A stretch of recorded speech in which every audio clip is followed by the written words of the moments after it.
Hello friends, आपण बघतोय bridge course test number 1 subject science and technology section B.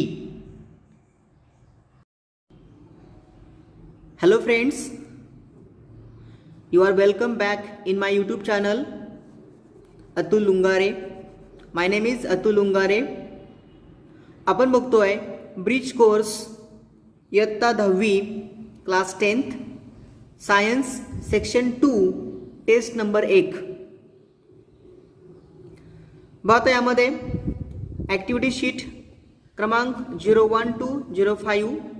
It carries 15 mark and time limit that is 30 minutes.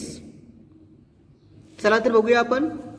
Question first, write the answer of the following questions in one sentence.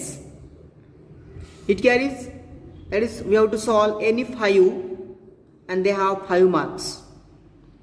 ह्याच्यामध्ये question first, the transfer of, बघा प्रश्न असणार आहे, what is heredity. What is heredity. Answer, transfer of characteristics from parents to offspring is called heredity. Transfer of characteristics from parents to offspring is called heredity. Next question है, what are chromosomes mainly made up of? What are chromosomes mainly made up of?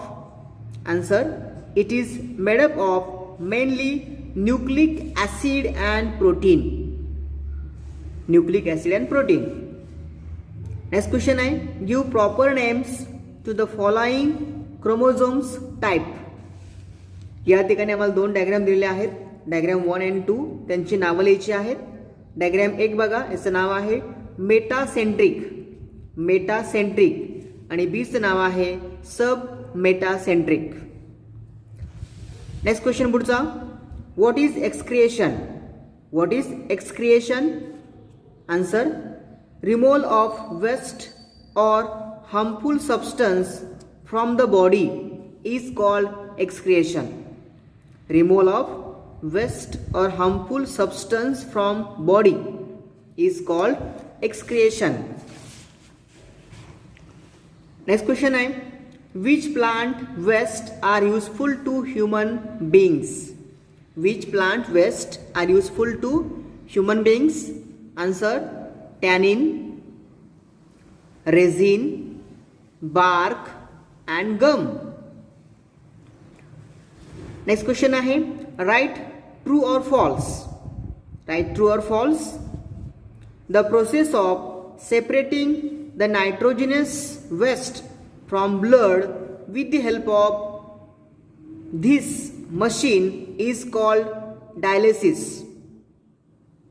बघा विचार ठिकाणी, the process of separating the nitrogenous waste from blood with the help of this machine is called dialysis. It is an true. Next question है, write correlation. Write correlation. First आहे 44 plus X, that is the Turner syndrome. Then ask 44 plus XXY. आमचा answer असेल that is Klinefelter syndrome. Klinefelter syndrome. Again next question, right correlation. 3 as 1, that is the monohybrid cross. Monohybrid. Then 9 as 3 as 3 as 1. 9 as 3 as 3 as 1. इथं fill in the blanks आहे. आपला answer असेल डायहायब्रिड cross. Next one, question number 2. Write short answer to the following questions.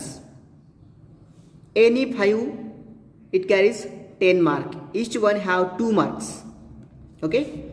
First one, give proper name to the following chromosome diagram. त्याने आम्हाला diagram दिलेले आहे, आम्हाला त्याचे प्रॉपर नेम द्यायचे आहेत. डायग्राम बघा, डायग्राम अशी आहे. याच्यामध्ये हे जे वरचे 2 हेड असणार आहेत, त्याचं नाव आहे arm of chromosomes. Arm of chromosomes. हा वरचा आहे P arm. P arm, P बाजू. मध्ये असेल सेंट्रोमर, खालचा ही बाजू आहे क्यू आर्म आणि सगळ्यात खालचा हा पार्ट असेल that is the DNA. Diagram दिलेले आहे. We have to given proper names त्यांचे लक्षात घ्या. Arm of chromosomes P arm, खालचा Q आर्म, मध्ये आहे सेंट्रोमर आणि हा जो पार्ट असेल that is the thread like, that is called the DNA. Next question number 2. Below is an experiment of Mendel's monohybrid offspring. Complete the table by writing the correct answer in the blanks. Blanks आणि जो काही रिकामी जागा असेल आम्हाला ती पूर्ण भरायची आहे. खाली दिलेला आहे मेंडेल्स मोनोहायब्रिड क्रॉस. प्रयोग काय बघायचा आहे. Parental generation P1. फिनोटाइप याच्यामध्ये टॉल आणि ड्रॉप आहेत. Tall, dwarf. आता जेनोटाइप्स आहेत. टॉलमध्ये कॅपिटल TT, इथं असणारे स्मॉल TT. देन गॅमेट्स, यांचे गॅमेट्स आहेत capital T, small t. Then first filial generation F1, that is the, यांचा क्रॉस केल्यानंतर कॅपिटल T, स्मॉल t. हे आमची आली fill in the blanks. Next one आहे phenotype, that is the tall. Then parental generation that is P2. हे आहे selfing in F1, selfing स्वतःहून ते क्रॉस करणार आहेत इन F1.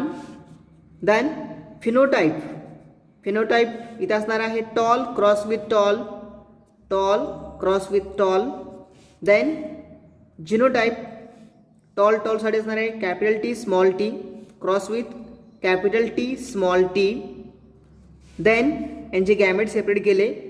गॅमेट्स आहेत capital T, small t.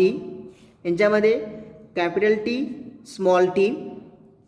Then second filial generation, यांची येणारी सेकंड पिढी असणार आहे दॅट इज F2. आम्हाला ती टेबल फॉर्ममध्ये सांगायची आहे. या ठिकाणी टेबलमध्ये here male gametes that is capital T, small t. इकडे आहेत female gametes, same capital T, small t. यांचा क्रॉस केल्यानंतर कॅपिटल T इथला आमच्या इथे फिल इन द ब्लँक्स आहे that is tall, TT, both are capital. Here capital T, small t, also tall. Then इथे असणार आहे capital T, small t, also tall. इथं आहे फिल इन द ब्लँक्स, आम्हाला भरायची आहे. When small t and small t they cross together then to form small tt, that is the dwarf. Fill in the blanks 1, 2 आणि आमची ही एक fill in the blanks आहे. जे चौकोन केलेला आहे तो fill in the blanks. Next question पुढचा question number 3. Write brief information about Down syndrome. Down syndrome हा आजार काय आहे याबद्दल थोडक्यात माहिती सांगा असा आपला प्रश्न आहे. बघा आन्सर इथं. It arising due to chromosomal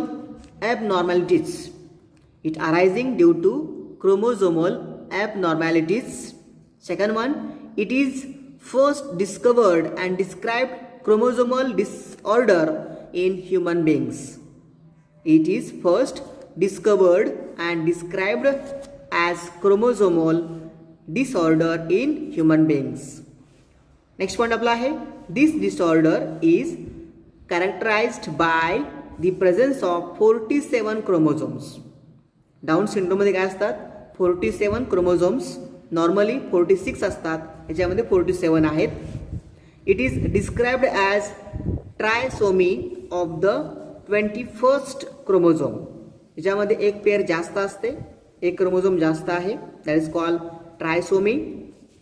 next one, infant, जे अर्भक असेल, जे मूल असेल त्यामध्ये infant with this disorder have 1 extra chromosome with the 21 first pair in every cell of their body. म्हणजे त्या अर्भकाच्या शरीराच्या प्रत्येक पेशीमध्ये 21 फर्स्ट जी पेअर असणार आहे त्याच्यामध्ये एक क्रोमोझोम इथं जास्त असतो. बघा हा क्वेश्चन व्यवस्थित समजून घ्या.